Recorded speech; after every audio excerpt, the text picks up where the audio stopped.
ನಾರಿಗೆ ಎಲ್ಲಿ ಪೂಜೆ ಮಾಡ್ತಾರೋ ಅಲ್ಲಿ ದೇವರ ವಾಸ ಇರುತ್ತೆ ಅನ್ನುವಂತಹ ನಂಬಿಕೆ ಉಳ್ಳಂತ ದೇಶ. ಆ ಒಂದು ಯುಕ್ತಿ ವೇದಗಳ ಕಾಲದಲ್ಲಿರುವಂತಹ ಆ ಯುಕ್ತಿ ಏನಿದೆಯಲ್ಲ, ಇವತ್ತು ನಿಜವಾಗ್ಲಿಯೂ ಕೂಡ ನಮ್ಮ ಗೆಳೆಯರ ಬಳಗದವರು ನಿಜವನ್ನಾಗಿ ಮಾಡಿ ತೋರಿಸಿದ್ದಾರೆ. ಮಹಿಳಾ ದಿನಾಚರಣೆಯ ಪ್ರಯುಕ್ತ ಮಹಿಳೆಯನ್ನ ಅತ್ಯಂತ ಗೌರವ ಪೂರ್ವಕವಾಗಿ ವೇದಿಕೆಗೆ ಪುಷ್ಪಾರ್ಚನೆಯ ಮೂಲಕ ಕರೆದುಕೊಂಡು ಬಂದಿದ್ದಾರೆ.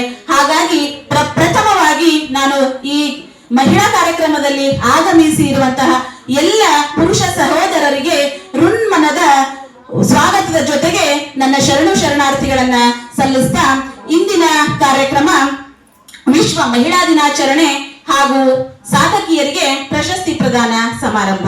ಈ ಕಾರ್ಯಕ್ರಮದ ಘನ ಉದ್ಘಾಟಕರಾಗಿ